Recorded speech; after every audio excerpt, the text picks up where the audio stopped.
Donc, bienvenue à vous pour ce nouveau webinaire où on va parler un petit peu d'un futur professionnel différent de celui que vous vivez actuellement. L'idée vraiment que j'ai durant ce nouveau webinaire, c'est de vous permettre, de vous aider en tout cas, de vous projeter vers autre chose, parce que je sais que ça peut être très très très difficile lorsqu'on est enseignante. Lorsqu'on n'a été qu'enseignante, comme je l'ai moi-même été, c'est très difficile de s'imaginer faire autre chose.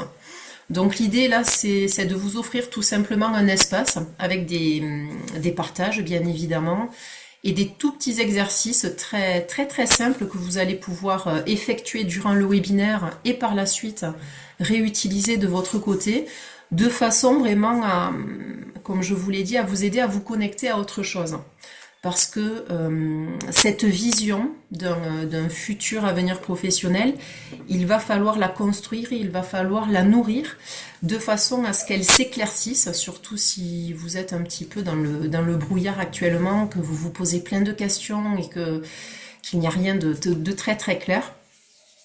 Donc cette vision, elle est importante parce que ça va permettre à votre mental aussi de se projeter plus facilement vers quelque chose qui vous convient et donc, bien évidemment, ça va vous permettre plus facilement de passer à l'action parce que vous savez un petit peu plus précisément quel est votre objectif et voilà, de se connecter à ça, c'est beaucoup plus simple par la suite pour créer son projet de reconversion professionnelle. Donc, je n'ai pas de partage d'écran à vous faire aujourd'hui, donc je vais y aller. Si vous avez des questions, envie de participer dans le chat, posez-moi vos questions d'abord à l'écrit et ensuite je vais regarder régulièrement vos partages et je vais essayer d'y répondre au fur et à mesure. Donc première question que j'ai envie de vous poser, c'est la suivante. Si tout était possible, si vous n'aviez aucune peur, aucun blocage, que vous aviez envie de... Est-ce que vous auriez envie, est-ce que vous avez cet élan de tester, d'expérimenter une nouvelle vie professionnelle, sans savoir forcément quoi, mais est-ce que vous avez cette envie, cette énergie en vous, cet élan intérieur finalement, d'aller vers quelque chose de nouveau? Donc je vous laisse juste, c'est très facile pour l'instant, quelques secondes pour répondre à ça. C'est soit oui, soit non, de toute façon.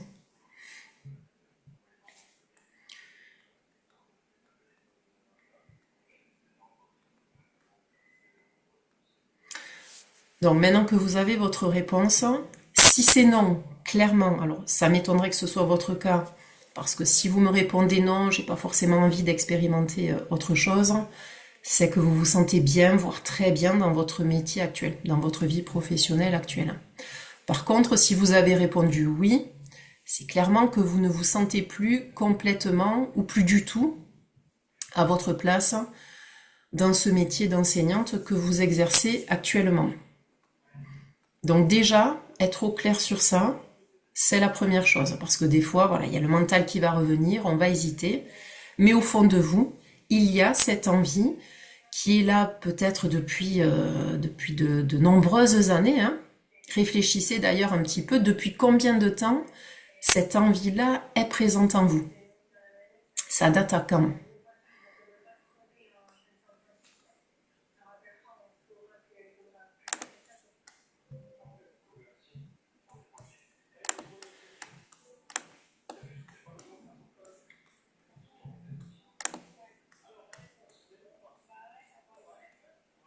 Alors, il y en a qui me disent depuis 10 ans. Ok. N'hésitez pas à partager dans le chat. Il y en a qui ont déjà testé 2-3 activités, super. Ok. 2-3 ans, 5-6 ans. Ok, donc ça fait déjà depuis de nombreuses années. Ça, c'est un très très bel indice déjà pour vous signifier que vous êtes prête, vous êtes mûre pour passer à autre chose. Ok? Parce que des fois, on se demande si c'est vraiment le bon moment pour nous, si c'est pas mieux d'attendre un petit peu.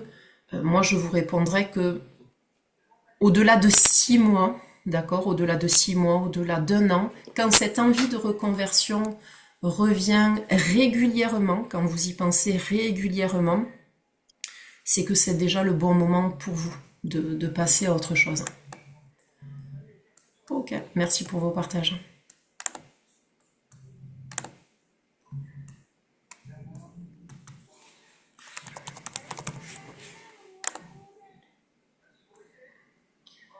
Ensuite, on va faire maintenant un petit constat de pourquoi tant d'enseignantes doutent souvent d'elles-mêmes face à cette envie de reconversion et pourquoi ça peut être long de passer à l'action, de tourner la page et d'aller vers ce changement auquel on aspire. Donc, premier point qui m'est venu, c'est que c'est un métier, on travaille avec des humains, c'est un métier qui prend, voire qui draine, lorsqu'on n'est plus à notre place, ça nous draine énormément d'énergie. Un métier où on est hyper sollicité, où la charge mentale est juste énormissime. Donc c'est très facile de repousser toujours à plus tard ce passage à l'action qui vraiment va nous aider à aller vers un autre avenir professionnel. Cette charge mentale et ce que ça suppose aussi dans nos actes quotidiens en tant qu'enseignante, ça va générer chez certains beaucoup d'épuisement. Certains vont pouvoir atteindre le burn-out, malheureusement, ou la dépression. Donc forcément, quand on est dans cet état-là, c'est très difficile de se projeter dans l'avenir. On n'a pas du tout la clarté mentale pour faire ça. Donc si vous êtes dans ce cas-là, c'est vraiment d'abord faire de votre santé votre priorité, prendre soin de vous. Et en même temps, j'aime bien dire que quand vous travaillez, quand vous commencez à travailler sur votre projet de reconversion, vous prenez déjà soin de vous, d'accord? Mais vraiment, il ne faut pas mettre la charrue avant les bœufs, d'accord? Ne pas vouloir se précipiter pour vouloir fuir en fait ce qui est très douloureux, ce qui nous fait mal. Deuxième point qui est vraiment très présent, qui est typique vraiment à ce métier d'enseignante, c'est qu'on manque énormément de reconnaissance. La reconnaissance est quasi nulle. Donc ça fait que, parce qu'en tant qu'être humain, on a quand même besoin d'avoir un petit peu de reconnaissance, des retours sur le travail que l'on produit. Et si on n'a pas cela, très rapidement, on peut tomber, on peut dégringoler au niveau de notre confiance en nous-mêmes. Et si cela fait plusieurs années que vous souhaitez vous reconvertir et que vous ne passez jamais à l'action, eh bien en fait le message que vous envoyez à votre système nerveux, à votre mental, ça va être que vous n'êtes pas capable. Tu vois, ça fait 10 ans que tu penses à la reconversion et finalement il n'y a rien qui a bougé. Donc ça doit être de ta faute. Alors qu'en fait, pas forcément. Vous comprenez? C'est le système aussi qui maintient ça, clairement. Mais on a tous une part de responsabilité dans nos choix et dans nos passages à l'action ou pas, clairement. Et il y a clairement une peur du changement qui est engendrée par tout cela, parce que se reconvertir, c'est aussi une sortie de zone de confort qui est très importante. Ça a un impact sur plusieurs domaines en fait de notre vie. Et cette peur du changement, clairement, elle est là chez tous les professionnels, mais chez les enseignants on a toujours été habitués en fait à être dans ce système éducatif qui sur le papier semblait nous sécuriser. C'est vrai qu'on a ce salaire qui tombe tous les mois, mais on se rend compte que cette sécurité financière ne suffit plus et on se rend surtout compte, et dites-moi si vous êtes d'accord avec ça d'ailleurs, que cette sécurité, elle est peut-être là autour de nous, mais en tout cas, au bout d'un moment, quand on se sent trop mal dans ce métier, cette sécurité intérieure n'est plus du tout là. Donc, quand la sécurité n'est pas là à l'intérieur de nous, le passage à l'action va être très laborieux, très très très difficile, puisque lorsque vous allez passer à l'action, vous allez être en insécurité à l'intérieur. Donc c'est complexe de faire cela, de cette façon-là.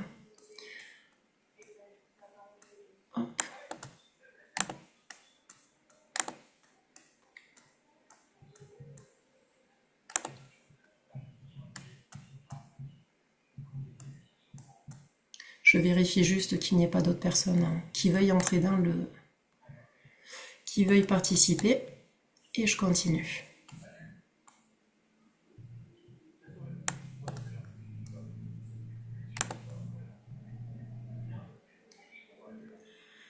Ok.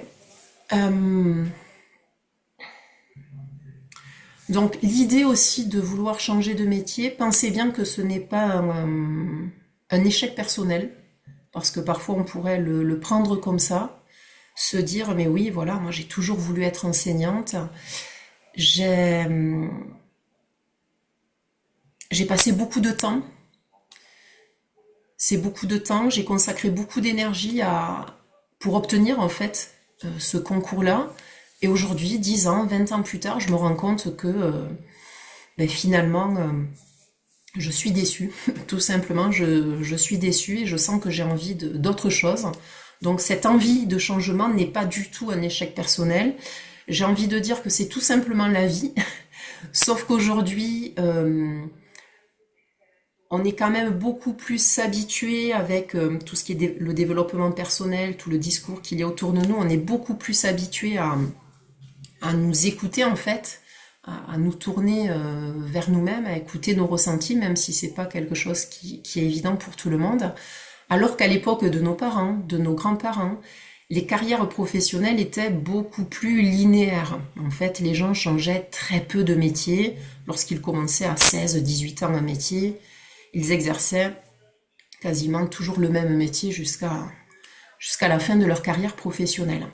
Aujourd'hui, c'est différent. Surtout que le métier d'enseignant, j'ai envie d'ajouter, c'est vraiment un métier qui peut nous atteindre moralement et psychiquement très très très profondément. C'est un métier qui est très complexe, très difficile à gérer au quotidien. Alors ça, seuls les enseignants qui ont vraiment enseigné en tant qu'enseignants savent de quoi je parle. Donc attention aussi à votre entourage, parce que tout le monde a l'impression de savoir de quoi il s'agit, de savoir en quoi ça consiste d'être enseignant, parce que tout le monde a été sur les bancs de l'école en réalité, alors qu'il y a une différence entre le fait d'être élève et d'être enseignant, de gérer une classe et de gérer toutes les difficultés que l'on a à gérer en tant qu'enseignant. Donc cette envie de reconversion qui est là, ce n'est pas un échec professionnel, c'est vraiment un ressenti intérieur qui nous dit aussi, voilà, moi j'ai envie d'aller expérimenter une autre vie professionnelle, un autre métier. C'est important pour moi de faire ça pour me permettre d'évoluer, en fait, intérieurement aussi, parce que c'est un appel intérieur que l'on reçoit pour aller vers quelque chose de plus nourrissant, de plus stimulant pour nous, pour notre esprit, pour notre âme, pour ce que vous voulez.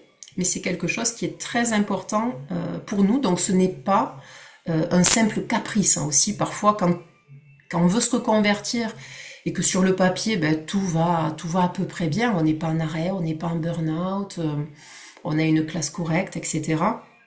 On peut avoir cette envie d'aller vers autre chose. Et moi, d'ailleurs, c'est ce qui m'est arrivé. Alors, j'ai pas toujours eu des années très faciles. J'ai eu beaucoup de difficultés relationnelles, notamment avec des collègues. Donc ça, c'était pour moi très compliqué à gérer, en fait.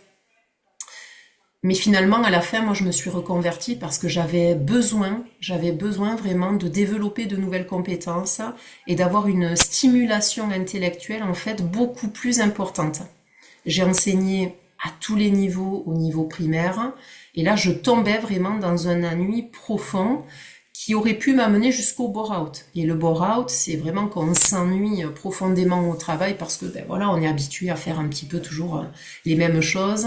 Même si on change de projet, qu'on met en place de nouveaux projets, Ça nous stimule sur le moment, mais ce n'est pas suffisant pour continuer de cette façon-là pendant les 10-20 prochaines années. Donc ça peut engendrer des dépressions également. Ça, on en parle beaucoup moins, mais c'est ce sentiment d'avoir fait un petit peu le tour est vraiment important aussi à prendre en compte. Donc écoutez ce besoin intérieur d'évolution qui est totalement naturel en fait, c'est vraiment très important et croyez-moi, quand vous l'écoutez, vous ne vous trompez jamais en fait. D'accord ?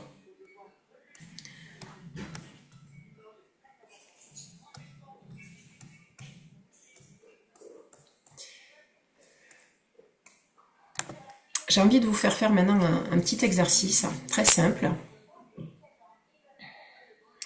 Je vais vous demander de noter en un seul mot, ne réfléchissez pas trop, hein, vraiment, le mot qui vous manque le plus, qui représente en fait ce qui vous manque le plus aujourd'hui dans votre vie professionnelle.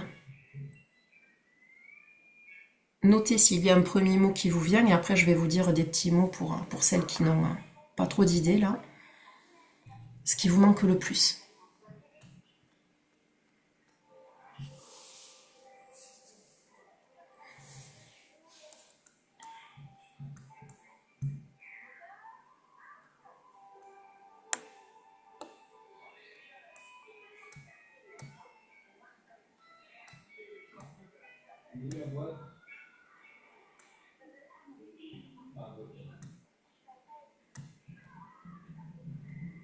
Alors ça pourrait être la liberté, l'énergie, la reconnaissance, le calme, le besoin de sens. Ça pourrait être aussi la confiance.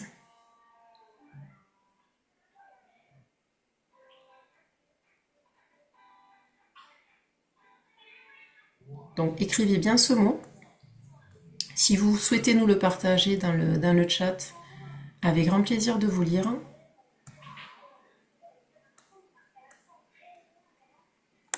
Que vous manque-t-il le plus aujourd'hui dans votre vie professionnelle ?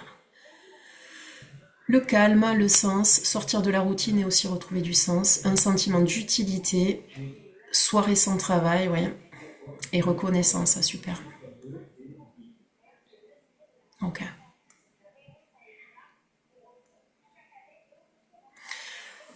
Pour Alicia qui a noté le sentiment d'utilité aussi, c'est ce qui est frappant quand on est enseignante et qui peut nous freiner aussi hein, dans notre projet de reconversion, c'est que finalement on se dit mais je ne perçois plus le sens de ce que je fais, je ne me sens plus utile dans mon métier, mais en même temps, ce qui est paradoxal, sur le papier, être enseignant, c'est un métier qui fait sens. La société a besoin d'enseignants, en tout cas la société actuelle, telle qu'elle est faite. Donc on a besoin d'enseignants et c'est un métier en fait qui fait sens. Mais dans la réalité, c'est certain que c'est tout autre, hein, de par le manque de moyens, tout ce que vous connaissez. Et on se sent totalement utile pour aider nos élèves finalement. Ok.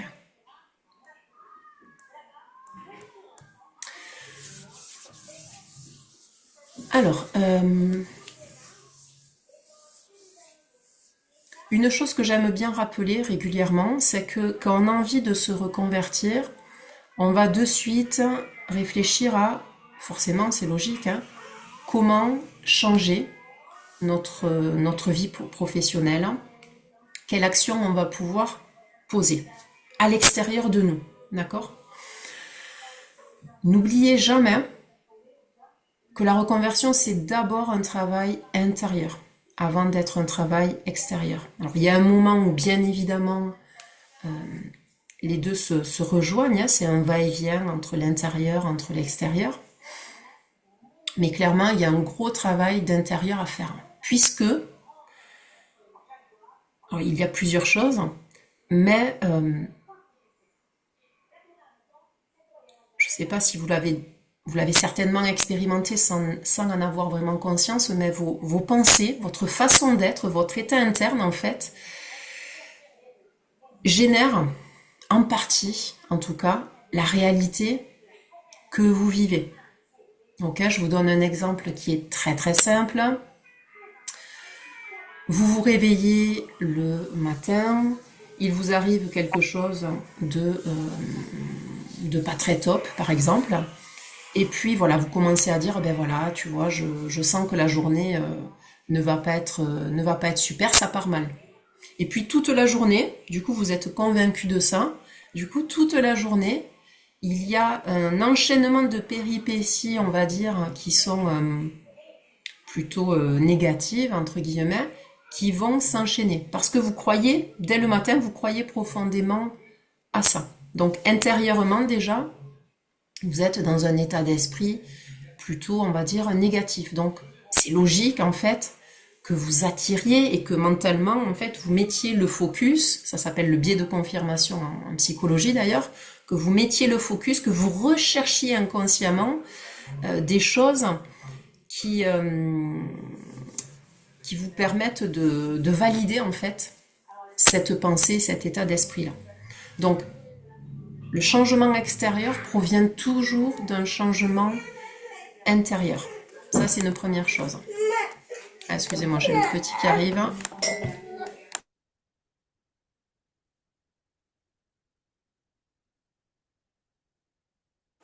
C'est bon.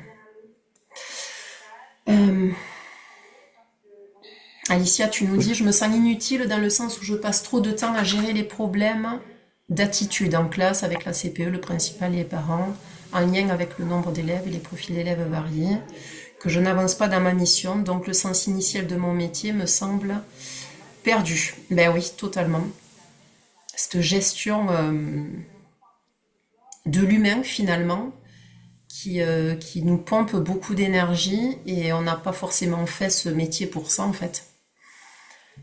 L'humain plus tout ce qui est administratif, qui n'arrête pas d'être toujours plus important d'une année sur l'autre. Merci beaucoup pour ton partage. Je pense que vous êtes nombreuses à ressentir cela aussi, hein.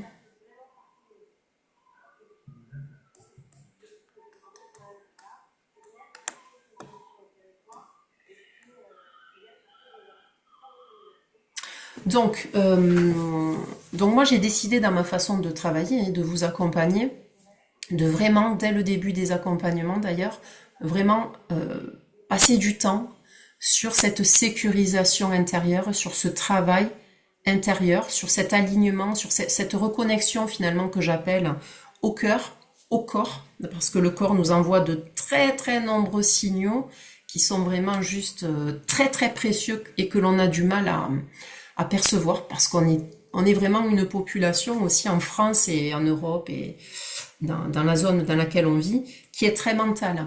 D'accord? Donc c'est pas totalement de notre faute, hein, on ne nous a pas appris à nous connecter profondément à notre cœur, à notre corps.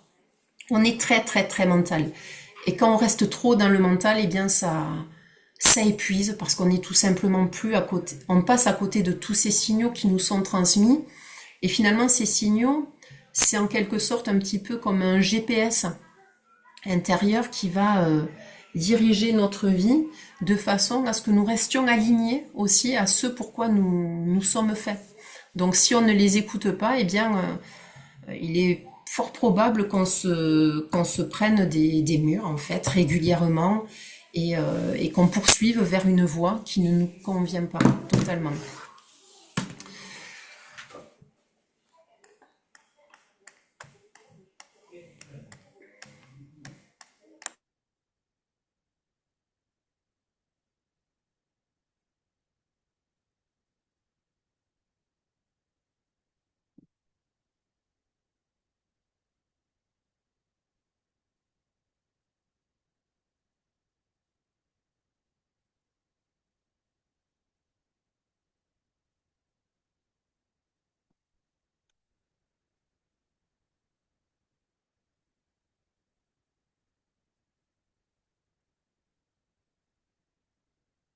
Hop, allez, excusez-moi, j'ai le petit qui était revenu à mes côtés.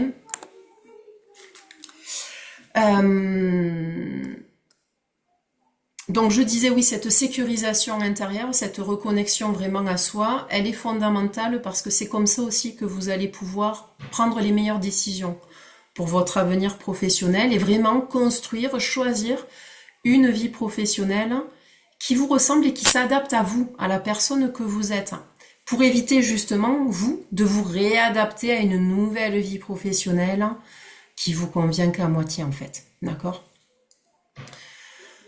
Donc, il y a 3 piliers qui sont essentiels pour imaginer un avenir pro qui est aligné.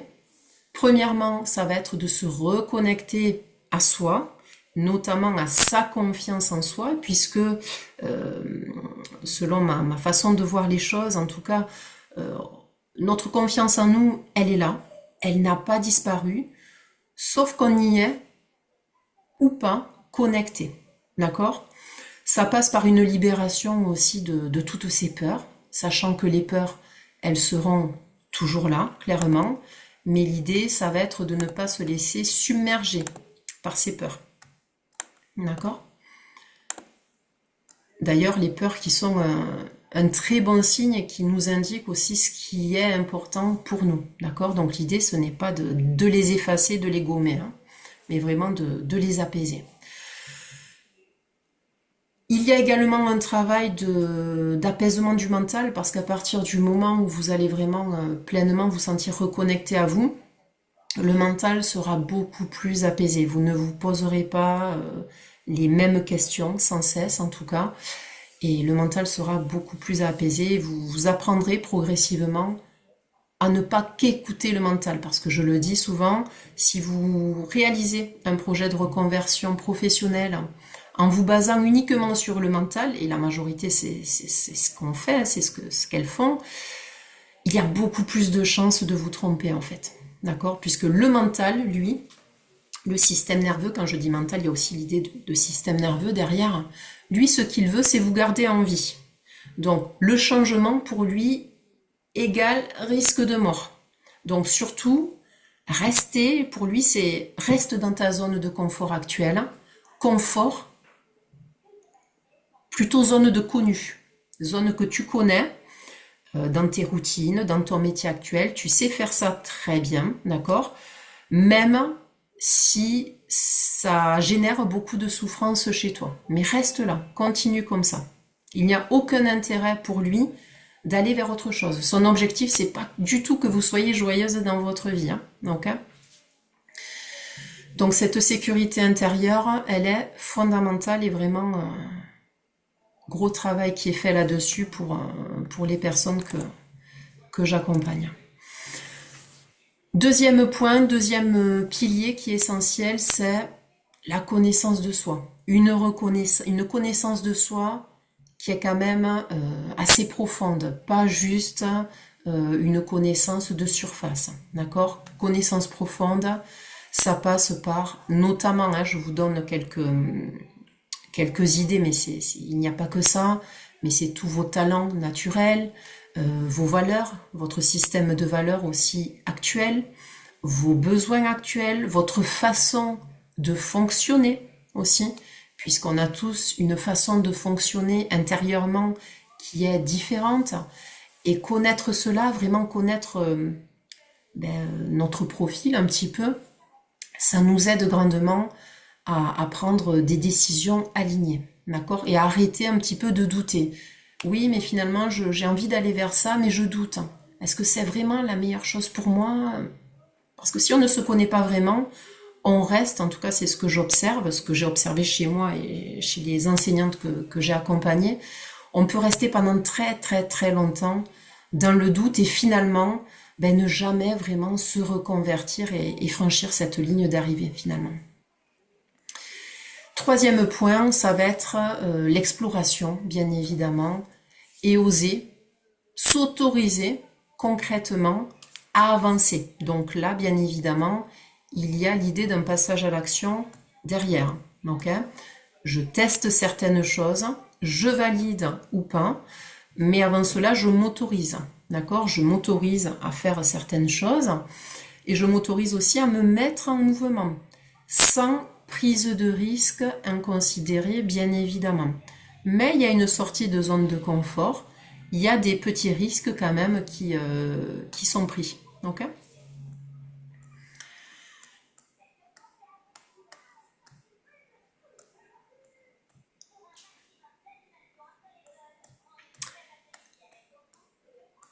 Ok. Je vais vous faire un petit exercice supplémentaire. J'espère que c'est bon pour vous, que vous suivez. Si vous avez des questions entre-temps qui arrivent, n'hésitez pas à les noter. Donc, un petit exercice où je vais vous proposer vraiment là de poser vos stylos, de fermer les yeux, de prendre quelques secondes pour vous reconnecter à vous, pour vous recentrer. Quand je vous dis recentrer, c'est vraiment percevez un petit peu ces ressentis que vous pouvez avoir au niveau de votre corps. Là, on est en train de parler de votre avenir professionnel, idéal, de comment faire pour se reconvertir en tant qu'enseignante.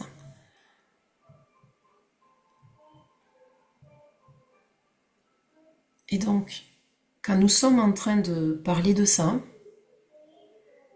essayez de voir s'il y a en vous une image qui apparaît,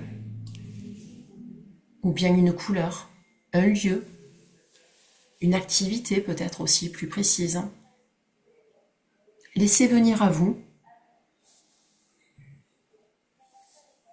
ces choses-là. Ça peut être une image ou plusieurs. Et dès que vous avez quelque chose qui est arrivé, reprenez votre stylo et notez-le.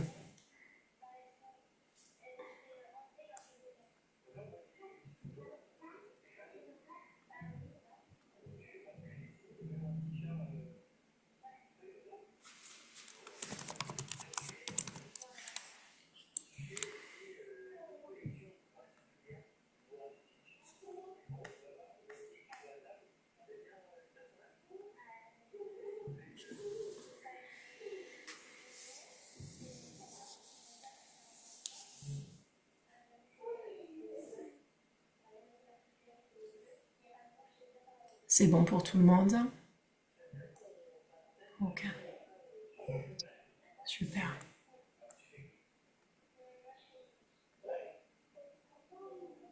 Génial. Vous pouvez nous partager, toujours dans le chat, comme Géraldine, ce qui vous vient. Ça peut donner des idées.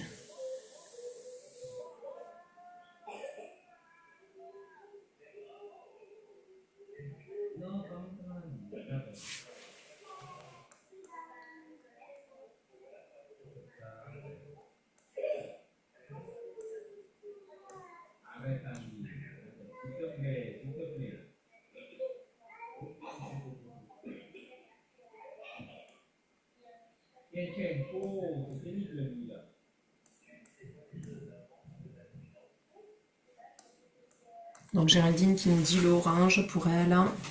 Elle se voit lever les bras. Bérangère, elle se voit jardiner dehors, au contact de la nature. Ok. Géraldine, c'est intéressant aussi, lever les bras, la victoire, la posture de la victoire. Florence, coordonner, gérer des festivals, des artistes ou le coaching, deux choses complètement différentes. Ah oui, c'est précis quand même là, Florence. C'est bien. Chouette.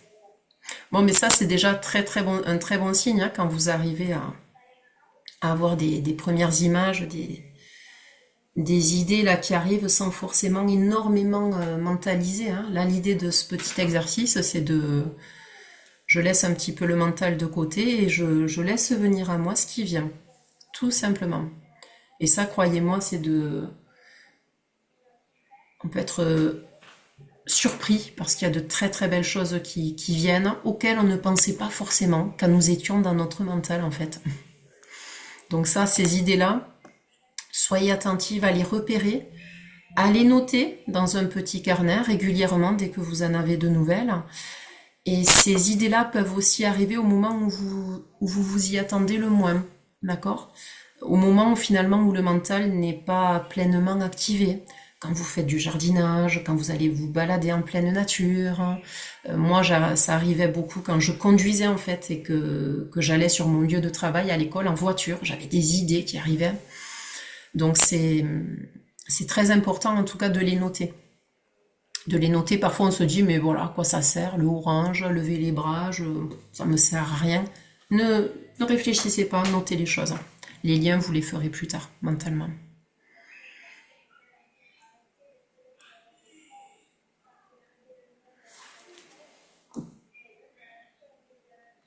Florence, tu évoques le côté éparpillement chez toi. Ok. Mm. Tu cherches encore, toi, c'est le côté trop d'idées. On en reparlera si tu veux après. Euh, plein d'idées différentes. Ouais. Après, quand tu as plein d'idées comme ça différentes, l'idée, ça va être de voir si tu as besoin de partir sur une idée avant une autre, ou si tu peux éventuellement dès le début, hein, mais ça dépend des profils aussi des personnes, s'il y a moyen de gérer le lancement, le départ sur des idées totalement différentes, de créer une activité où il y a ces deux choses. Après, il y a le slashing aussi, n'oubliez pas, il y a tout ce qui est slashing. Le slashing, c'est des personnes qui exercent plusieurs activités professionnelles qui n'ont sur le papier rien à voir, hein, d'accord? Donc ça peut nous paraître bizarre des fois d'avoir des envies différentes au niveau professionnel, mais c'est quelque chose qui se pratique de plus en plus aujourd'hui, hein. Je vous donne l'exemple d'un prof de musique qui donne des cours à des jeunes lorsqu'il est 3 jours par semaine, on va dire, au sein d'une école de musique, et qui le reste du temps, par exemple, pratique le coaching comme je le fais moi en distanciel, en visio. Vous voyez? Donc ça, c'est des choses qu'il est tout à fait possible de faire. Là, je vous renvoie ça me fait penser sur le profil d'Elisabeth que j'avais accompagnée il y a quelques années. Elisabeth qui exerce vraiment plusieurs activités, mais ça correspond totalement à son profil. Donc il y a des activités en tant que salarié, quelques heures par semaine, des activités en tant que freelance. Et Elisabeth, elle est passée par le burn-out. Et grâce à cette expérience aussi, c'est une personne qui aujourd'hui s'écoute énormément. Là, elle va se lancer dans un nouveau projet. Alors sur le papier, on peut se dire, mais comment elle a l'énergie pour faire tout ça? Et c'est qu'elle est juste à la bonne place pour chaque activité. Elle est animée par ce qu'elle fait. Et ça génère chez elle beaucoup d'énergie pour faire tout ça. N'oubliez jamais que quand professionnellement vous êtes à votre juste place, votre métier, vos métiers vous donnent de l'énergie. D'accord? Lorsque vous rentrez chez vous le soir, vous éprouvez une fatigue, on va dire, une bonne fatigue.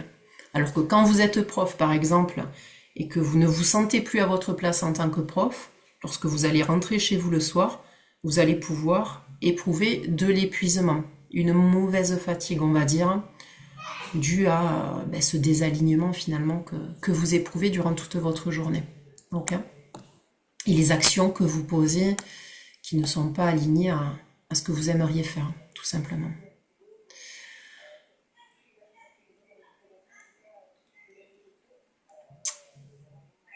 Dernier point que je voulais aborder avec vous, c'est le passage à l'action. D'accord? Donc là, imaginez 10 secondes là que vous n'avez, comme je vous l'ai dit précédemment, aucune peur, d'accord? Aucune contrainte, aucun jugement sur vous, aucun blocage finalement interne, aucune limite. Qu'est-ce que vous auriez immédiatement envie d'explorer, d'expérimenter dans votre vie professionnelle? Ça peut être quelque chose de très précis, comme quelque chose de beaucoup plus général, on va dire. Notez ce qui vous vient là par rapport à ça. Attention au mental, dans ce genre d'exercice, attention au mental qui va pouvoir revenir vous dire non mais là c'est trop grand, ce n'est pas possible, ce n'est pas réaliste. Non, là où vous en êtes, permettez-vous vraiment de rêver. C'est très très très important. La faisabilité du projet, le côté réaliste, on le travaille ça après. Mais au début, là, on se libère et on va profondément en nous chercher ce qui nous appelle en fait.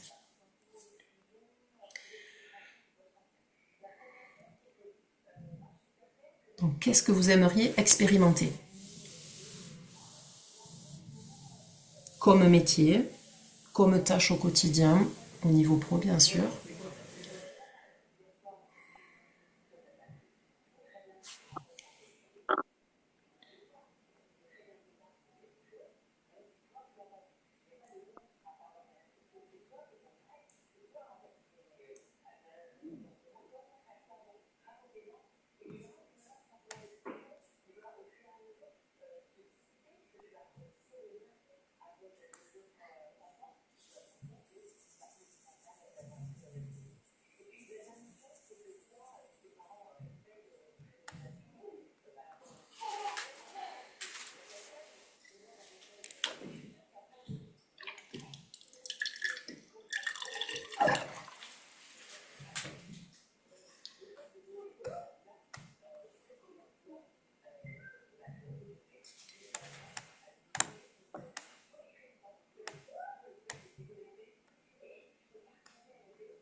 Alors, Géraldine qui nous dit « J'aimerais aider, accompagner des gens pour organiser leur voyage. » Top. Alicia, j'ai envie de n'avoir aucune limite de temps pour continuer à apprendre de nouvelles langues étrangères. Super.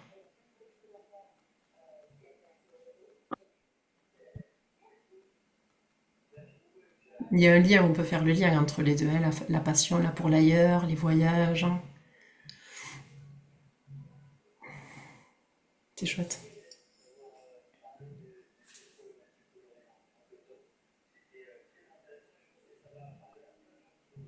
Autre question que j'ai envie de vous poser, ça me fait penser d'ailleurs à ça. J'avais pas prévu de vous la poser, mais c'est une question qui est intéressante. Alors Florence, tu nous dis avant, jouer dans un film ou un clip, mais vous allez vous demander si je ne suis pas un peu folle. Et aussi un projet pour les SDF. Mais non, pas du tout, Florence. Merci de nous partager ça. Génial. Bérengère, fleurir des espaces, expliquer à des jeunes comment le faire, développement durable, tout ce qui est en lien avec la nature. Ok, chouette. T'as trop de choses en tête, hein. Mais c'est bien ça. Après, faut juste faire quelques choix et matérialiser tout ça. Des fois, quand on en a trop, du coup, c'est aussi le meilleur moyen de procrastiner, de rien mettre en place. Donc, il y a toujours un choix qui doit être fait pour commencer. Et après, tu vois comment ça évolue en fait dans ton cheminement aussi, hein. Tu vois comment tu t'adaptes. Voilà, chouette. Petite question, je vous disais que j'ai envie de vous poser, c'est imaginez vous n'avez plus de contraintes au niveau professionnel. Qu'est-ce que vous feriez de vos journées en fait? Vous êtes libre de faire ce que vous voulez durant vos journées. Que feriez-vous comme activité?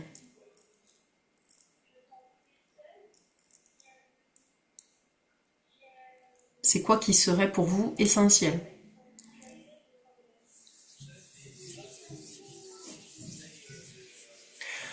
Alors là, l'idée, Géraldine, c'est je disais, d'imaginer les activités que tu aimerais faire durant ta journée si tu n'avais aucune contrainte professionnelle en fait.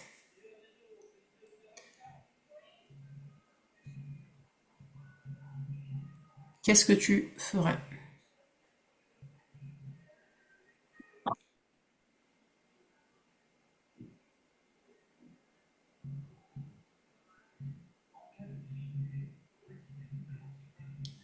Émilie, faire du sport, peindre, lire. Ok, beau programme.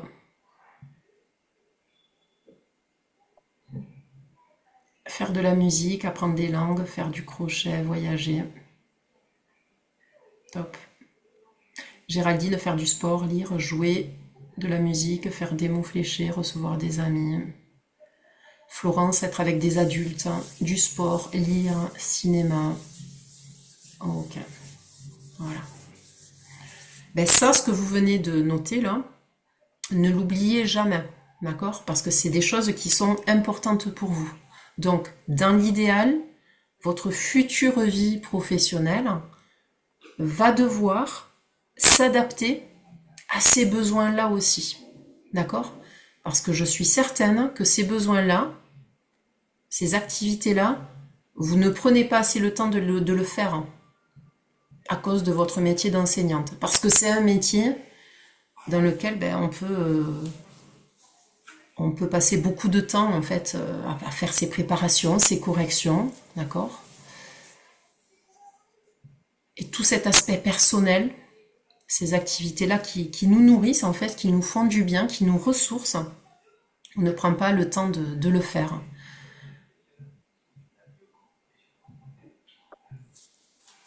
Ok.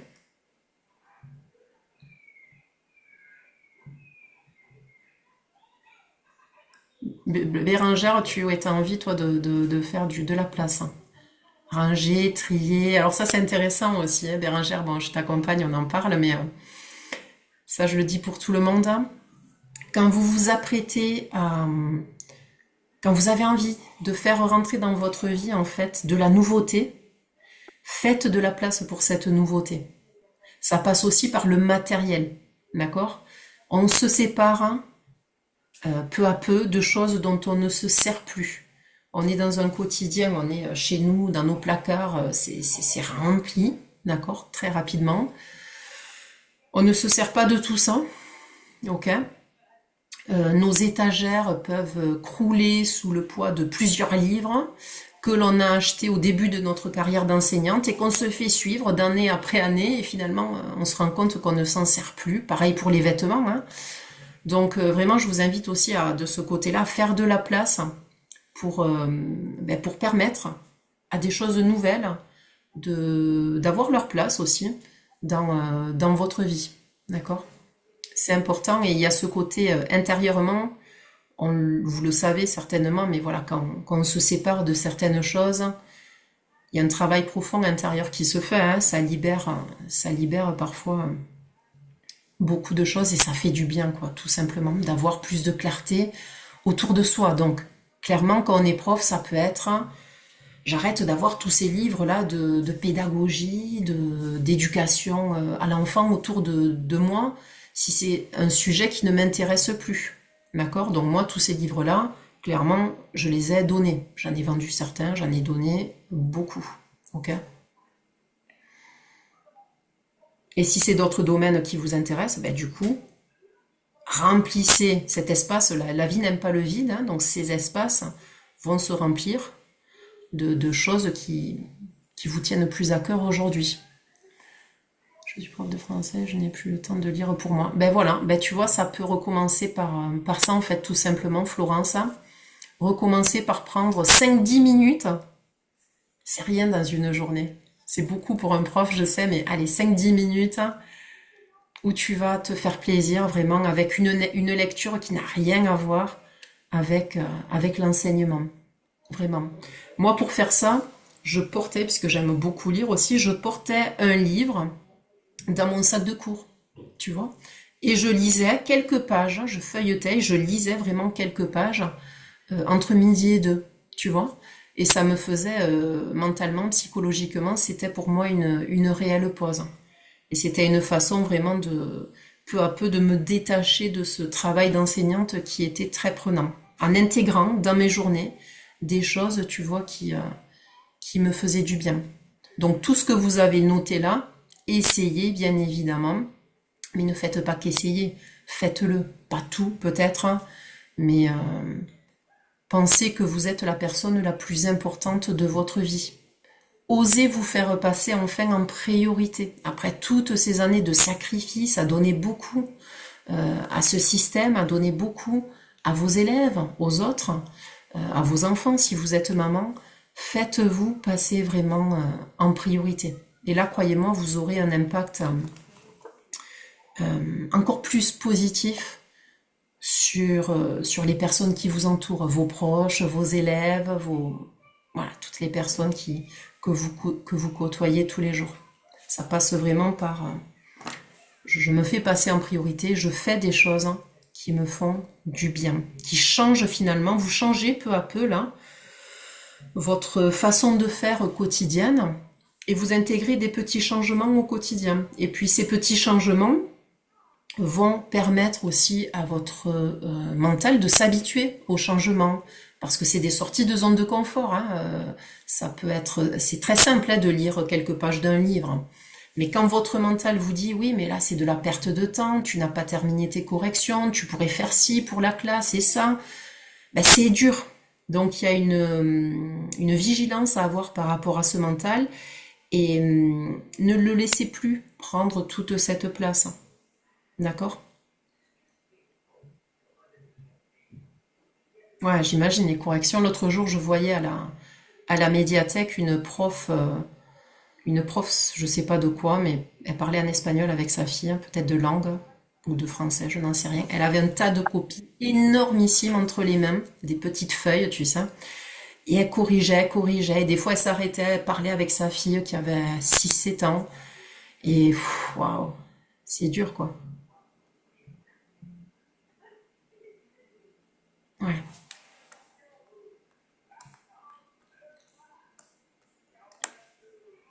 ok.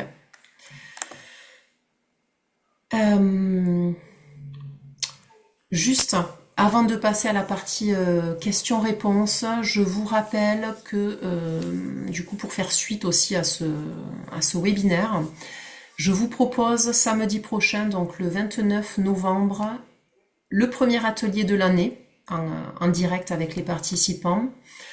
Un atelier où on va travailler tout ce qui est confiance en soi.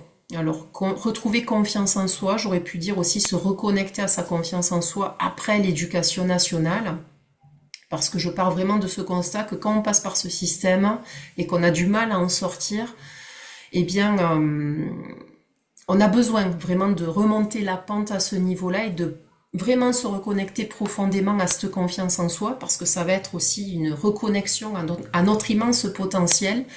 Et ça, c'est nécessaire vraiment si on ne veut pas se planter dans son projet de reconversion, et si on veut vraiment se faire confiance dans sa capacité à aller jusqu'au bout et à porter ce projet que, que l'on a à cœur de porter, de développer. Donc voilà la thématique du premier atelier.